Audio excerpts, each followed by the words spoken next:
Assieds-toi, asseyez-vous, por favor.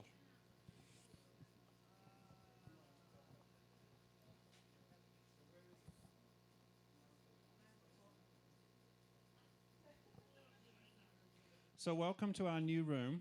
It's a little bit compressed. So I hope you had a good evening and you've enjoyed the last couple of days. We're on our final full day.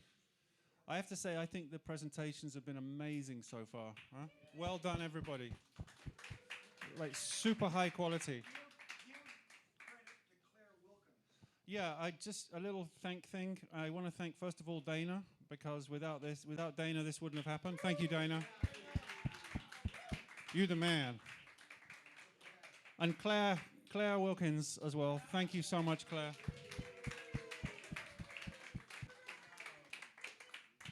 I didn't know all those people.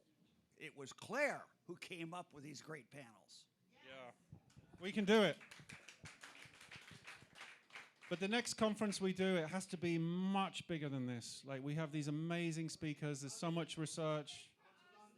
It's good for us. This is community nurture. All right, so some announcements. So first of all, this is Star Morrison's GoFundMe page. GoFundMe /star-morrison-legal-support-fund. She has got $2,000 of a $10,000 goal so far. So however small you can contribute for Star, she'd be supremely grateful. She's a lovely person. So please go visit.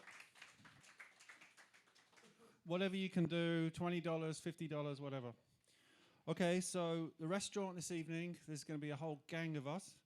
There's about 30 people so far. Go see Mafalda, who's in the doorway there, and put your name down if you haven't already. And the restaurant has changed because we outgrew the first place, and it's Restaurante Grande Palacio Hong Kong. And you'll find that in Google. I don't exactly know where it is, but Grande Palacio Hong Kong will get you there. And it's going to be 7:30. Actually, Mafalda, what name did we book? Did we give a name?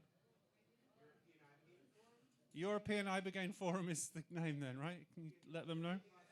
Ibogaine. Actually, just tell them Ibogaine.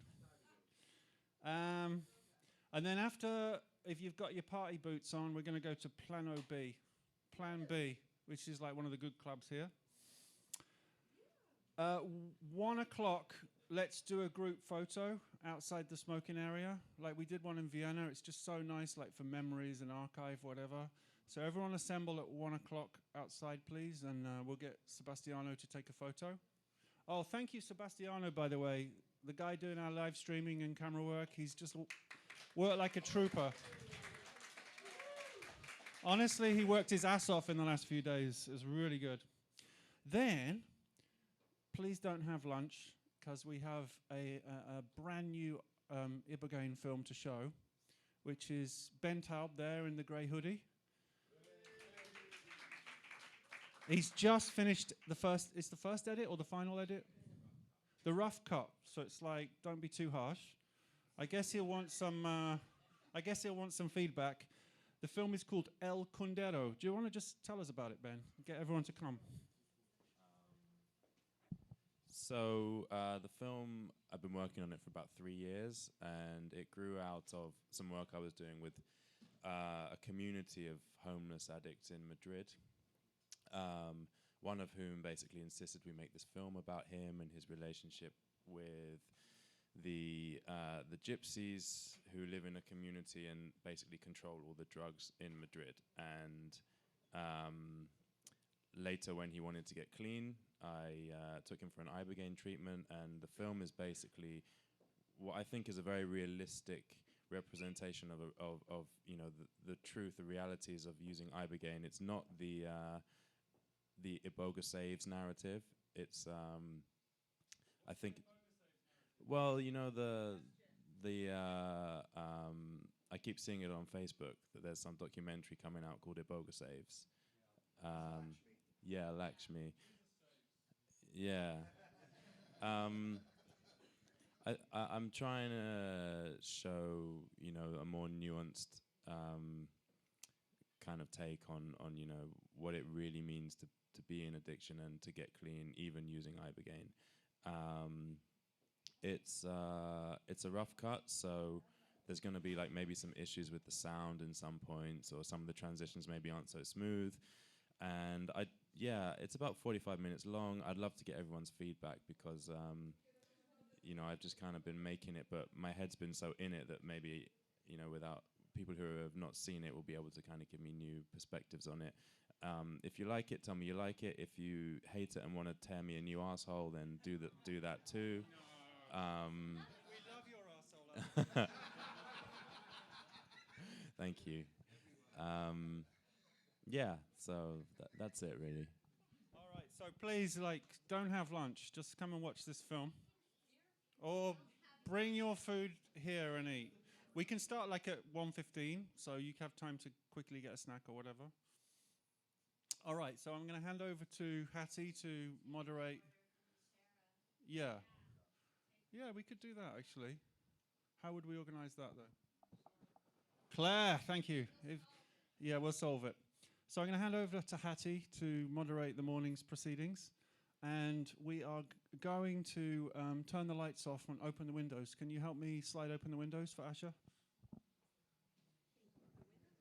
The curtains. Thank you.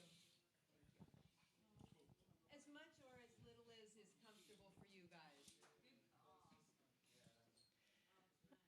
Okay, good morning, everyone. I have great pleasure introducing Asha Caravalli, who's here representing Awakening in the Dreams House that she co-manages with Rocky Caravalli.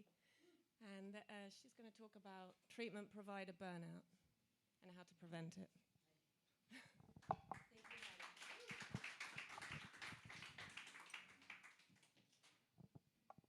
Good morning.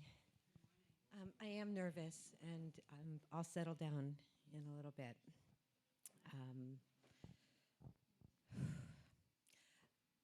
My name is Asha Caravalli.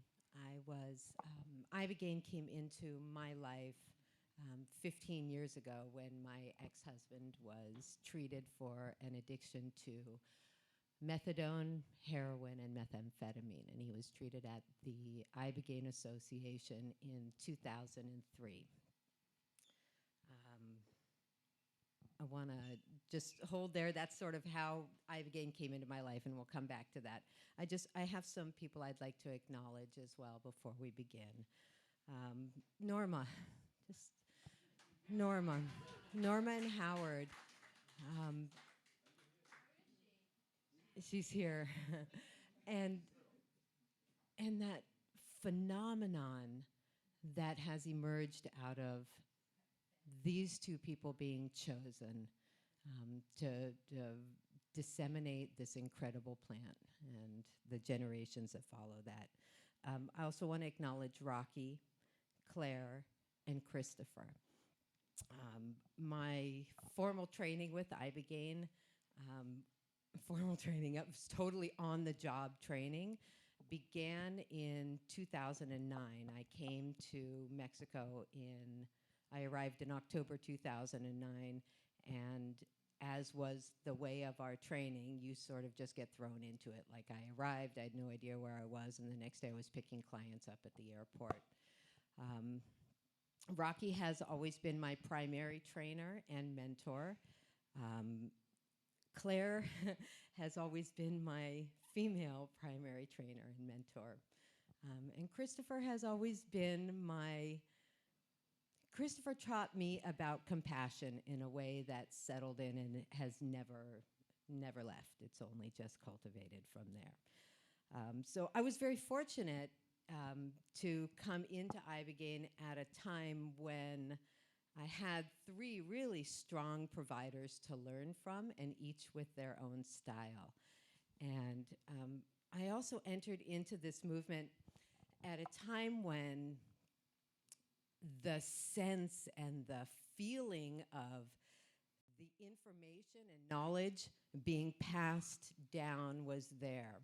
And I was introduced to this idea of generations of providers. Norma, Howard, Boaz. This group being your first generation, Richie. There are so many, and I will forget a lot of names just from nerves and stuff. But that was your first generation of providers, and then underneath there came Claire and Rocky and Christopher and others as well. And I came in sort of shortly after that. I don't know if I'm a third generation provider because something shifted really quickly in the Ibogaine movement. Two really strong steps or hand-downs of information, and then a whole lot of people, like Ibogaine grew really quickly, and a whole lot of people became providers. And so there's these gray lines around where the heritage or the lineage of this knowledge is coming from, because I think there are a lot of providers out there who don't have somebody that they are receiving information from who has experience. Does that make sense? Okay. Mentorship, yeah, very important. I mean, and certainly you learn from your clients. So I also want to acknowledge Aaron, Roberto, Robert Germain, who passed 15 months ago, Gael, Scott Close, Marika, and Matt. Matt and Marika and Scott came with Rocky, and they were his staff for the first 2 years of Ibogaine in Mexico, in that part of Mexico, and that was 2003. Yes. So what happened was Rocky was treated in Tijuana and spent about a year training.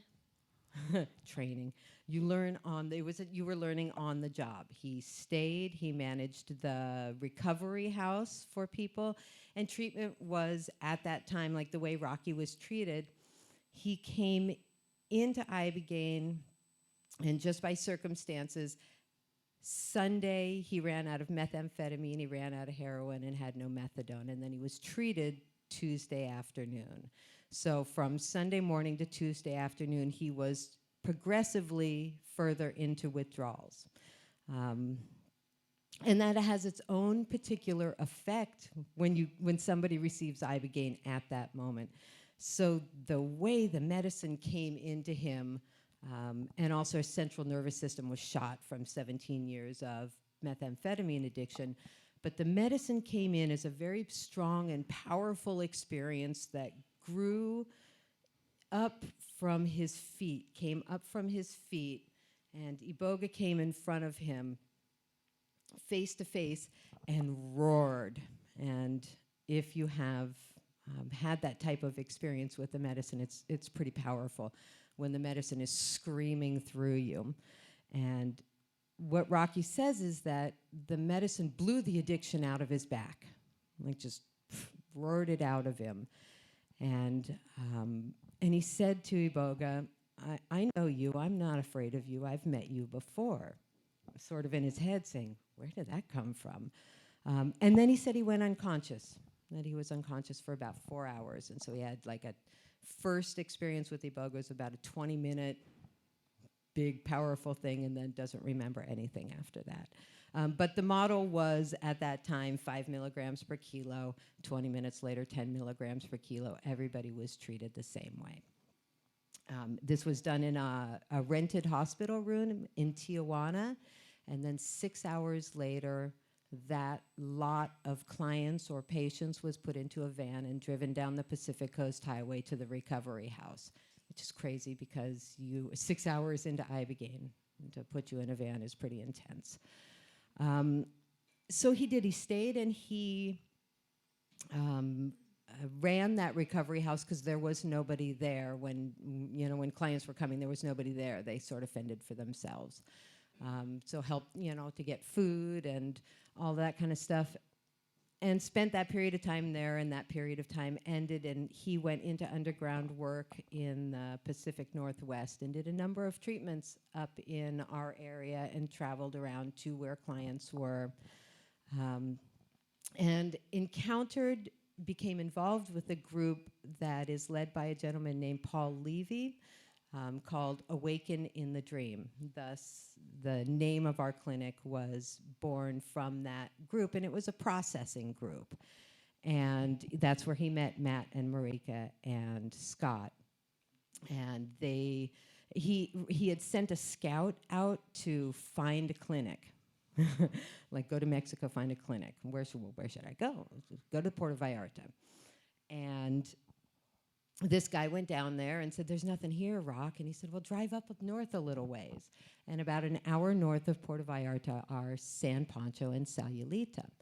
And at that point, there was no Ibogaine there. And it was this really just amazing, idyllic little fishing, beach surfing village. And Rocky packed up everything in his life that for the first time in many years was going really well, and walked away from it and went to Mexico and opened the Dream House. Began by renting homes, doing treatments, and moved a series of times. And then he provided a treatment for a gentleman named Carl. And Carl was married to Shannon. And through the series of events, Carl and Shannon bought a building for the purpose of Rocky being able to provide treatments, and that was the Awakening in the Dream House. There are some photos online if you want to see it, but really an incredible building, like a consecrated Iboga temple. And a lot of people came through treatment there over that Dream House was open and active for 10 years, and we just made the decision 2 years ago to just slow it down. Like, Iboga is, it's demanding. It's demanding, and when you're providing, there's a lot of considerations about where your capacities lie, and what happens if you extend beyond your capacities. And my training was just don't. If you don't have it in you to give medicine to somebody, don't do it. And I know it was mentioned yesterday as well. Don't cut corners, don't take chances. Like, it's just, this is really powerful. So, and I don't want to get off course, so if I refer back to my notes, bear with me. Anybody want to ask me anything on what I've said so far? 20 minutes. Okay. So,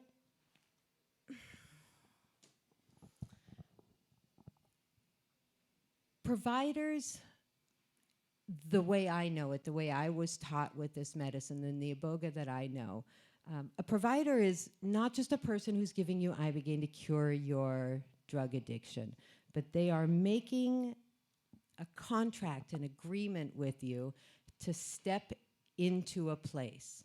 Because yes, there is, in many, many cases, addiction is the reason that people are coming to Iboga, but addiction, when you're in the hours of Iboga, it's not the focus. The focus is like, this is a life, death, and rebirthing process. And that certainly supersedes your addiction in the hours that Iboga is active in you. So strange to sit up here in front of people. Thank you. Thank you. You know that there's always things you want to say and you never can get to all of it. But I think what I'm trying to point at is that there's an energy field and a frequency that surrounds Iboga. And the intensity of that frequency gets turned up really quickly when the medicine goes into somebody's body. Like, you can have people holding Iboga and they're feeling it, and the whole room is feeling it. We can kind of feel it in this room now. You know, if you really look, like, there's enough people who have resonated at that frequency in this room to create an experience. So there's so many ways in which the medicine is working, but really powerfully in a closed container with active medicine, it's an energy field. And it, in some ways, super regenerative and restorative. But most ways it's just fucking draining. It's just requires a lot of energy to be in this field. Certainly for the person taking Ibogaine primarily. But for the provider, like, you're continuously saying, yes, I'll step into this field with you. Yes, I will allow myself to expend the energy that's necessary to hold this space for you. And God forbid there are added factors like medical occurrences or incidences, whatever it is. On the best of days, it takes it out of you. And you've also completely said, I'm going to not have my life for a while.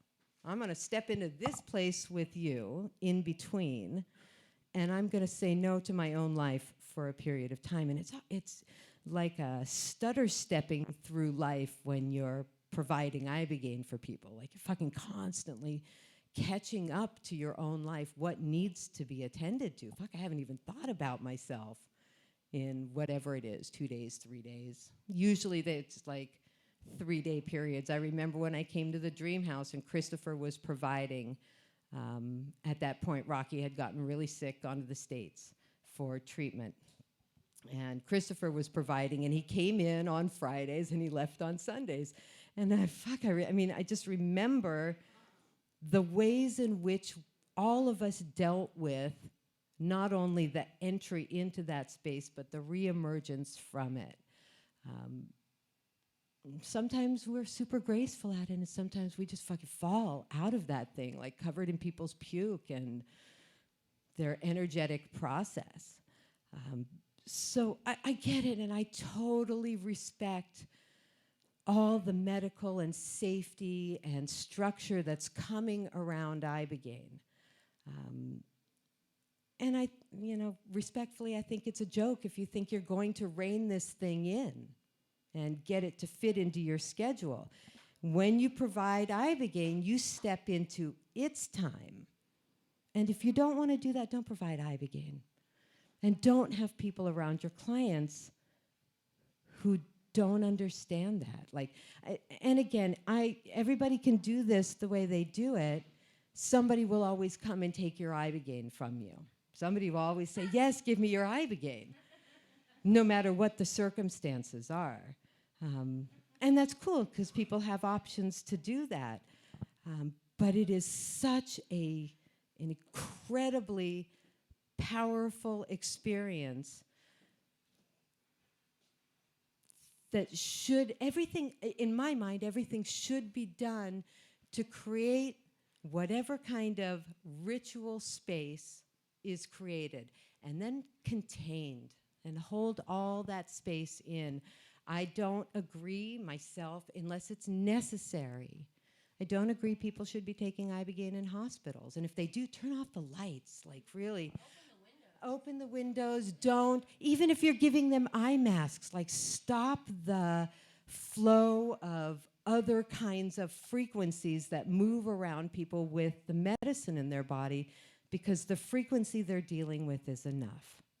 It's big, and it's for many people. I don't know if it's easier the first time, harder the second time. Like, I've given medicine to people numerous times, right? So every time is different, and it's dangerous when we get jaded. And I think Dana said it, and I really, really wanted to thank you for saying this, Dana. Providers are providing. Don't also make them the activists. Don't also put this other responsibility of carrying Ibogaine out into the world. It's enough that providers are living, generally speaking, we live in 3 separate time spaces all at the same time.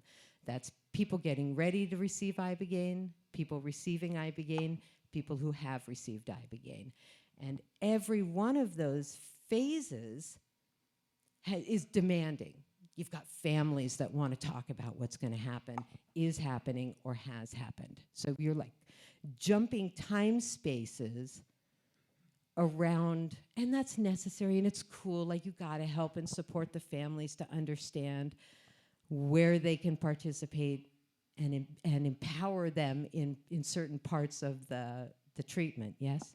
Isn't that the place where the burnout can start to happen? Where because you're saying you, but you're talking about something that requires about 5 people to do. Yeah. You're talking about jumping space and time. As Asha, and I've watched you do it. Like this is where burnout happens, right? This is where you start to get drained. You start to lose your powers.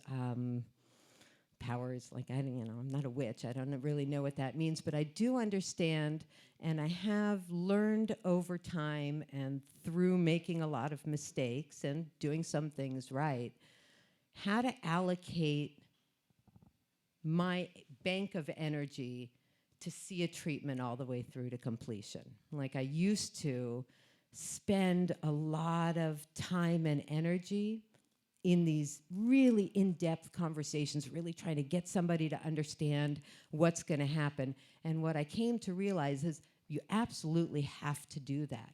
But don't go overboard, because kind of everything you say before they take medicine is out the window anyways.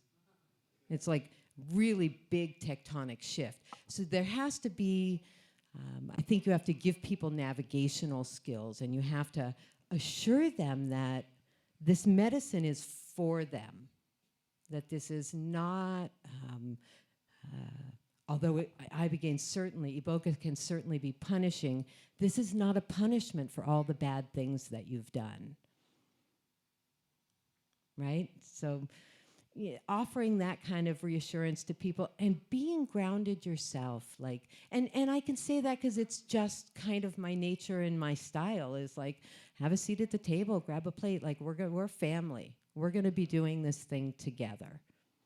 I'm not going to give you Ibogaine and I'm doing anything to you. Fuck, like we are not healing people. The medicine is healing people.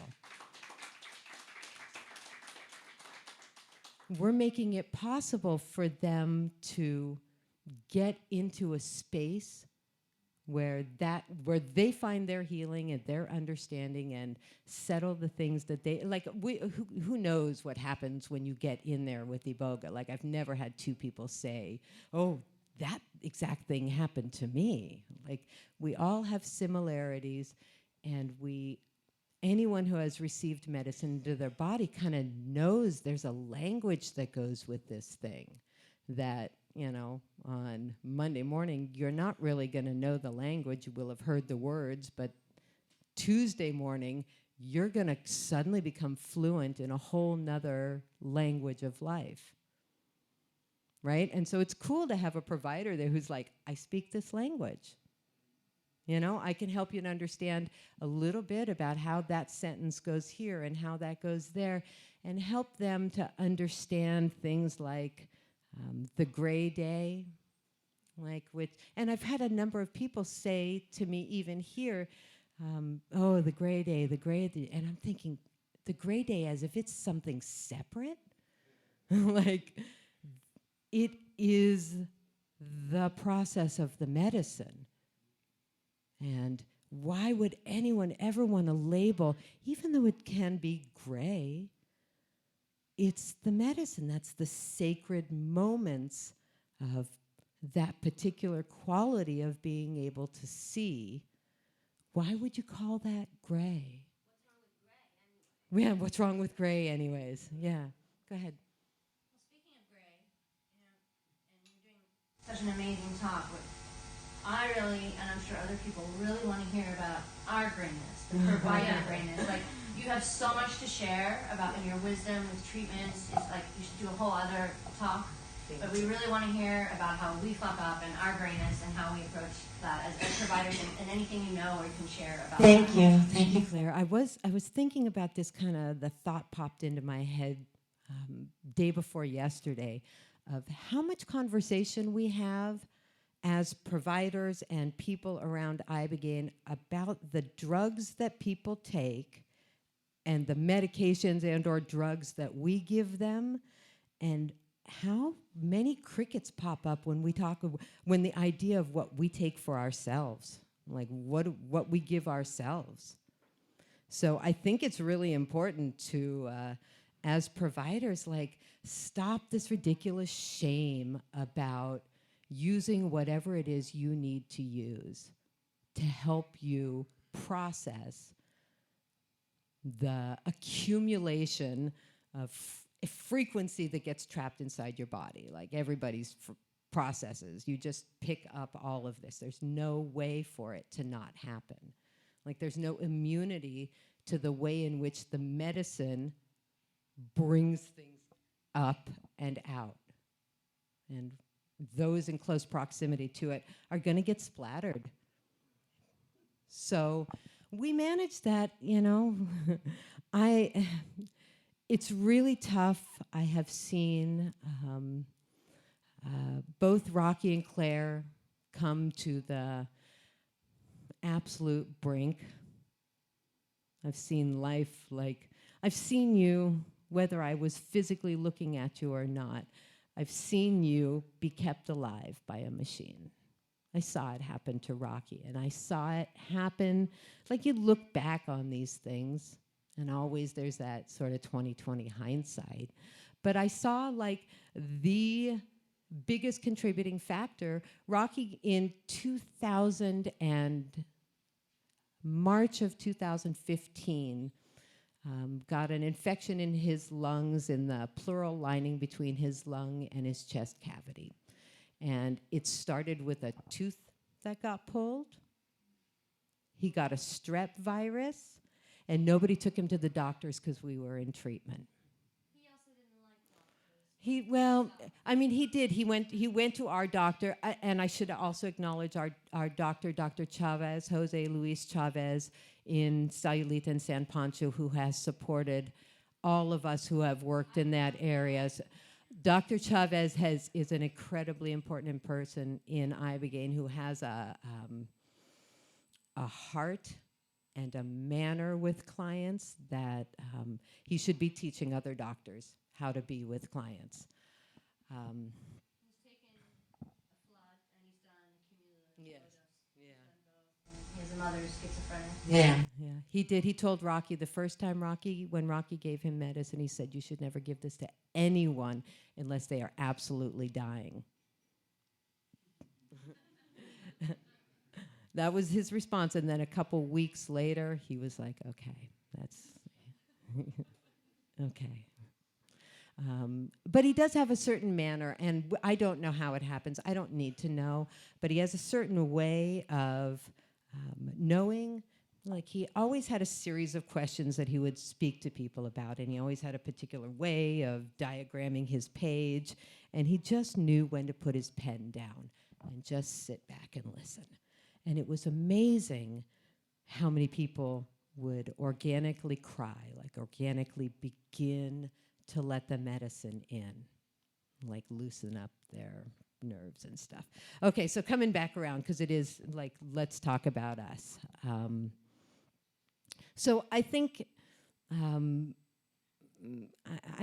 think we get judgmental and hypocritical of each other, and certainly of ourselves sometimes,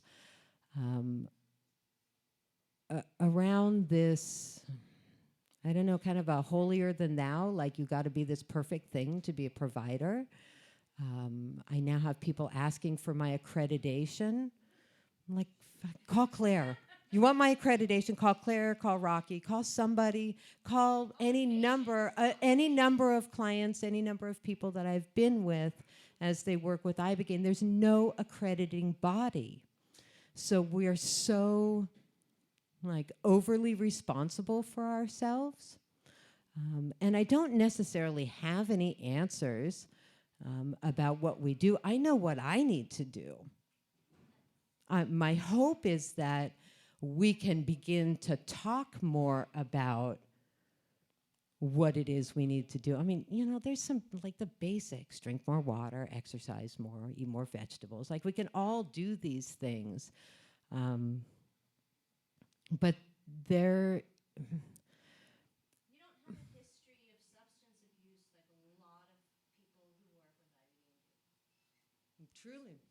You don't. And so the default mode when people go into stress, who are substance users, is to go into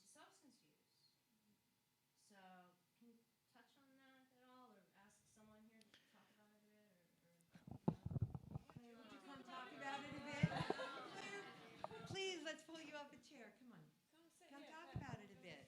Do we have another microphone? Who else is here? Aaron. Aaron. I know as a general rule that when I have been with fellow providers, my friends, and they are on a fast train, like my style of support is show up, leave food, and give space. Like there's some, I don't know, some people you can't stop them, they need to go.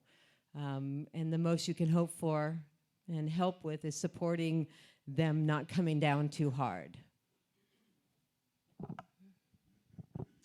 Yeah, I just don't even want to talk about clients or patients at all, or work. For me, the greatest gift that I learned was how to say no, that it isn't a no, it's that it's a yes to me. To say no to clients. I can hear it in the first 5 minutes. If someone's already getting on my nerves in 5 minutes, or they say, what is Ibogaine? Like, I'm not Wikipedia. Yeah. Like, doing things that I do not need to do for other people. There are things that I've learned how to take care of myself in a way. But, this concept of substance use and who uses what. I've had a fellow provider here say right to my face, isn't that bad for you? Regarding something that I was doing. And, how do we want to talk to our clients? Like, smoking kills, right? What is it with this bad for us? And, what is it? And, and what is so negative about having cushions? I know of numerous physicians in this field who have, during treatments, their own opioid dependencies or benzodiazepine dependencies, and I'm talking physicians. So let's just start there. And attorneys. Okay. And attorneys and teachers and nurses. We're talking about the clinicians and providers, not the patients. Thank you. Just a second. Let me just finish that thought here. Because this is like a kind of taboo subject, right? Like Ibogaine came along, in one shot, you're not going to be in a pre-addicted state, and, this magical eraser is going to occur. And it's a total myth. Well, there are some parts of that. Your tolerance gets reset, okay? And there is still the fact that you're a human being and you have an appetite. And every single human being has an appetite and gets hooked in some way. And with us, I want to speak specifically about substance use and how we can hurt ourselves, not only by, Fred talked about it, by absorbing energy. He had amazing things to say about techniques to, as soon as he sees and feels someone invade, and I've been on the phone with him, when he's like, this person, I can hear it in how he breathes. And we've talked about it together, about techniques, and he's developed his own, and we all develop our own techniques and our own. Some people need to take 5-MeO after every session. We're going to be discussing that in the substance, in the psychedelic, the adjunct psychedelics panel. So I don't know, I want to bring this up more so there's just less, what? You smoke pot? Less Yeah, judgment. and or you take diazepam for your anxiety? And Give it's anybody's business Give also. any provider a number of years and treatments under their belt, and there'll be a different frame of reference. I, myself, I've been a drug user. I love drugs. I love drugs. I've been a drug user my entire life. I've been blessed with the kind of, first of all, finances and situations where I use when they come across my path, and when they are done, I go back on my path. Like, I got lucky that way. Where I did really suffer and deal with my first physical dependency was with benzodiazepines as a provider, because I needed to sleep. And I'm pretty sure... It's a big deal to get honest about this, because this is nobody's business. In the United States, you have to sign HIPAA forms and all kinds of things like that. And for her to expose herself right here on a live stream and or for me to talk about my stuff, for us to talk about our own personal stuff. Pardon? Okay. For us to talk about this subject is so sensitive. We each have several people. We have each other. Like Gabor. We have certain therapists. There are people, Anders. There are people that we can connect with where we can just be ourselves. Gareth, wherever you are, I don't see you. Thank you. Thank you for keeping me alive, man. I was saying, there was a time where I was so stressed out and burnt out and not treating myself well. He said, if you don't get the hell out of there, I'm going to come get you. And so this is family here, and we need to remember that. And I'm glad that we don't have a shit ton of people sitting here listening to this. It's okay that we're live, hi world, but like with us, sharing what we do and being in each other's homes and seeing each other on a daily basis and how we wake up and how we moan and groan or how, we do yoga or not or smoke or don't or whatever, like how we can accept each other, because really it's down to separation and division. And Ibogaine does this beautiful thing, and psychedelics do this beautiful thing, and meditation and like consciousness, that we're all connected. We're all the same. We're all made of the same thing. Majority of us are almost the same. And then we each have this beautiful uniqueness to share with each other. Otherwise, it'd just all be masturbatory life, And so we can create this symphony together in our acceptance of others and whatever they're doing or what we think they're doing or what we're judging about them. We can take it and bring it back to ourselves and go, well, what am I doing? And if I'm doing great, I could reach out and hold that person's hand for a second. Instead of what's wrong, like what's going on? 5 minutes. Yeah, it's your turn.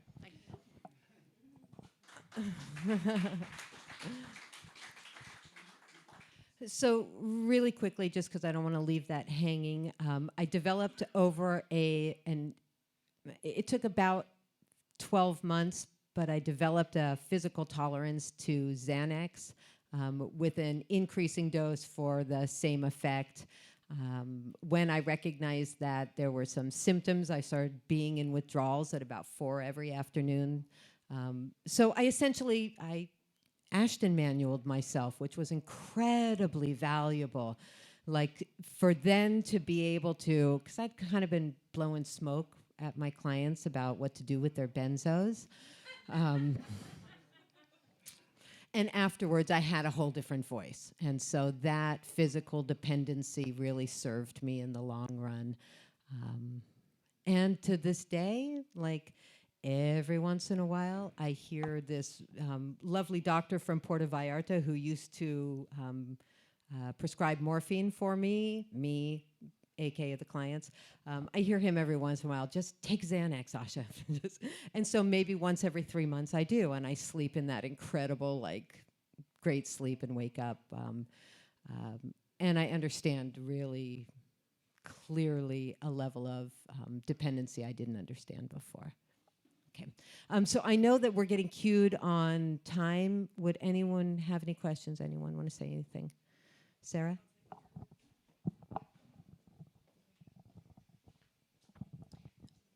Thank you so much for everything and your beautiful talk. And so I guess what I would want to ask and propose is how do we create a space and a circle? I know we have these sort of pockets of people who have really intimate alliances and are able to share more private struggles in terms of how they manage burnout or complete exhaustion and collapse. And so how can we generate a sense of more compassion and being available for, like, if you see signs of a colleague or a friend or a dear colleague that you want to assist, or you see kind of the lead up, what can we do to create a space for that to be, for them to feel safe enough to share or to be approached about it? Or is that even like without being interventionistic? Great question. In, I think it was April 2009, Rocky had a conference in Sayulita, and it was pre-Gita. So I'm blanking on the Ibogaine provide. International Federation of Ibogaine Providers. International Federation of Ibogaine Providers. And so I know that over the years and as each Ibogaine conference has sequentially happened in different parts of the world, that incredibly, like, no, it's so valuable, so valuable, but possibly a meeting place for providers? Retreat? That's a possibility. Just one other thing here, because is there anybody here from the Tijuana, Baja area? Besides Mark, you're global. You don't count. He does count. You count. Regarding Tijuana, I just want to talk to the Baja clinics and the Tijuana clinics and the growth of clinics regarding the theme of the growth of clinics in Mexico. Rocky and Asha invited Pangea, my sister and I, down to San Pancho. It was an invitation, you know, and we felt welcomed and felt like we were received into a harbor.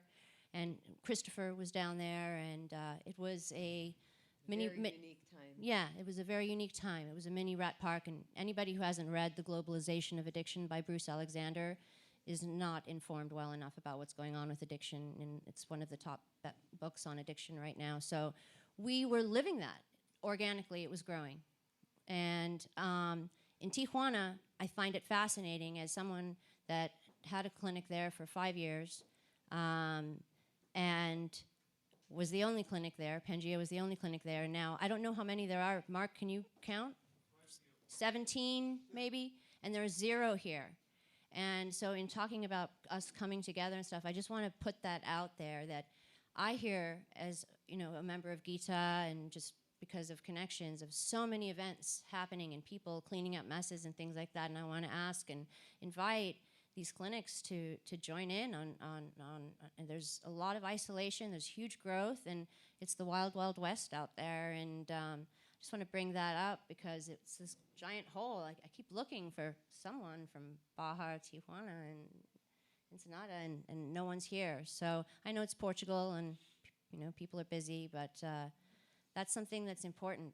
You know, is there's a lot of stress when we were working, like Boaz said, addiction is like a war itself anyway. The treatment is like a war. You're a soldier in that treatment. And then being in Tijuana and being in these drug war countries is even more heavy, intense, that can lead you to go, what the hell am I doing? You know, like, why am I doing this work? And so you know, somehow hearing from them, it's just an invitation out there, since we're live talking to them and we're finishing up. I'm going to let you finish right there. Okay. I just really quickly want to check my notes and make sure I didn't leave out anything vitally important. Please, if there are other questions. Yes.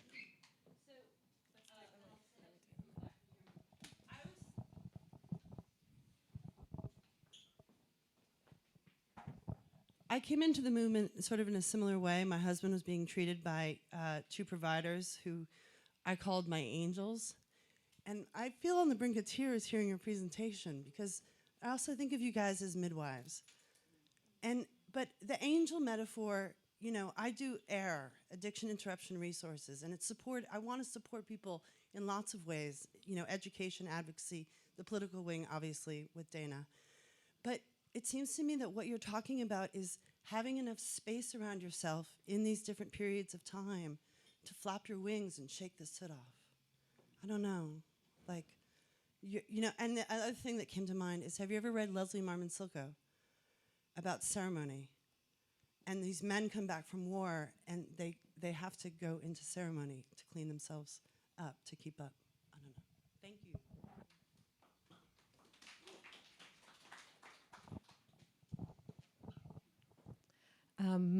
Just really quickly in closing, and I really have not, this is a huge, huge subject, and we've scratched the surface on it. But I promised somebody who I met with on a professional basis before I came here that I would mention that I do have a dream. I have been in the trenches of treatment Not as long as some, and certainly longer than others, but maybe, I don't know, maybe long enough for me. I'm not going back into warfare again. I still am providing treatments, and I still will do detox treatments, but on a very selective basis. But I do have a dream to consult. I have a dream to go to clinics that are becoming established and help them through maybe 75 or 100 treatments. Not that anyone needs to do anything my way. I'm not attached. I have a way that has worked and has proven sustainable, which are important aspects in Ibogaine, in the provision of Ibogaine. So I have that and a dream, And thank you, everybody, for being here. Thank you. Thank you so much, Asha. Is it on? Yeah. Thank you, Asha. All right. And now I'm going to introduce Gareth Moxie.